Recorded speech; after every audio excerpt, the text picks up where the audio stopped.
Squad goals became a phenomenon this year thanks in large part to Taylor Swift and her loyal followers, but not everyone wants to jump on the bandwagon. Hailey's best friend Gigi Hadid is part of Taylor Swift's squad, and many members of the squad allegedly unfollowed Demi Lovato after she posed for a picture with Hailey, which during an interview with Australia's Yahoo 7 to promote her model co-line, when asked what she thinks about T-Swift's squad, Hailey said, quote, "I don't know what having a squad means. I just have my friends and that's it. I don't think that you need to create a public squad." Taylor Swift once turned her friend group into the hottest brand on the planet. But here's the twist. Some of the so-called members never even hung out with her. The squad was an elite club that ported all millennial it girls. It was the 2015 equivalent of the cast of Charli XCX's 360 music video, except instead of them all being so Julia, they were also Carly Kloss. Meredith Grey was starting to lose her kittenish ways.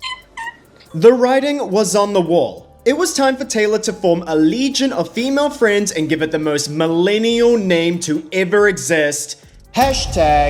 #Girl Squad. But don't get it twisted, this was not a bunch of popular girls saying you can't sit with us. This was a carefully curated, all-inclusive commune of female friendship. Nicki Minaj, Serena Williams, Jennifer Lawrence, all listed as part of the squad when in reality they weren't even in it. So how did a few casual friendships become a PR juggernaut that fooled fans, magazines, and even entire wikis? This isn't just about parties or selfies, it's about how friendship was marketed like a pop single and why it all came crashing down. Before we move on, I'd like to ask you a small favor. If you appreciate this content, please take a second to like this video and subscribe to the channel. Over 98% of you watch the videos without subscribing. It costs you nothing, but it makes a huge difference to us. So, did you click the subscribe button? Great. Thank you so much. Now back to the video. The premiere party for The Real Housewives of Beverly Hills, a reporter asked if he will be avoiding Taylor Swift from now on, which he responded saying, quote, "No, I'm a huge Taylor Swift fan, and knowing me, I'll run toward her." But if so, Taylor pulls a tight leash. In other T-Swift related news, you may remember a few weeks ago when Andy Cohen recounted his awkward run-in with Taylor Swift at the Met Gala and then documented it in his book. Long story short, he suggested that Taylor go hang out with Katy Perry, and things got weird. Always good to let bygones be bygones. But I want to hear what you guys think about what Hailey Baldwin said about Taylor Swift's squad. Why did Taylor Swift go from writing songs about heartbreak to walking on stage with an army of friends like she was leading a parade? Up until 2014, her identity in the press was basically, here's the girl who dates a lot of famous guys and then writes about them. Every red carpet, every Grammy appearance, the conversation circled back to her boyfriends. It wasn't music first, it was, who's she writing about next? That reputation worked at first, but after a while the jokes outweighed the praise. The serial dater label made her more of a punchline than a respected artist. So she came up with a fix, a rebrand. If the media insisted on focusing on her personal life, she'd hand them a new story, The Squad. Suddenly Taylor wasn't the girl crying over breakups, she was the leader of an all-star lineup of powerful women. Old friends like Abigail Anderson held one tier, but new recruits, supermodels plucked from catwalks, started filling the stage like it was Comic-Con casting day. And it worked. Vogue covered it like a feminist revolution. Award shows spotlighted her entourages more than her performances. Taylor's Girl Squad was like the female version of the Marvel Avengers, except instead of being comprised of superheroes, it was supermodels. Reputations were damaged, members defected, the squad was left without a pulse. However, as time went on, the group went from being #squad goals to not squad goals. There were only two rules to be invited into Taylor Swift's Girl Squad: be female and be famous.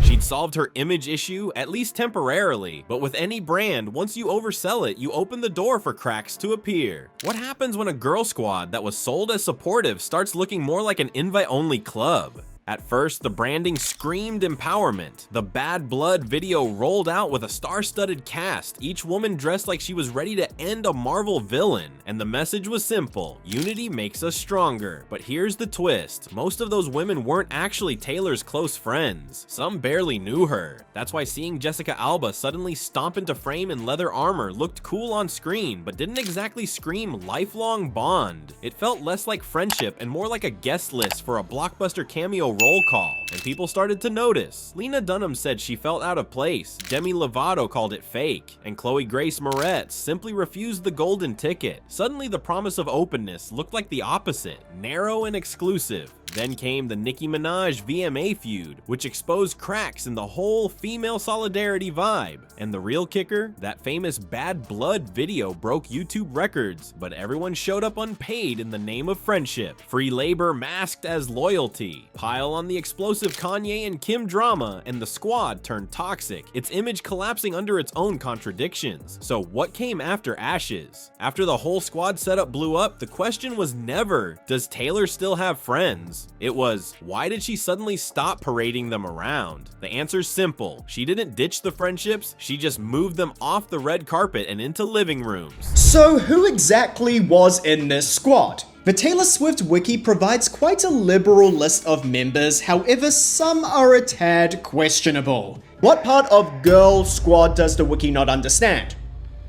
Hannah Montana would clock them hard. Nicki Minaj? What? Jennifer Lawrence. What do you mean?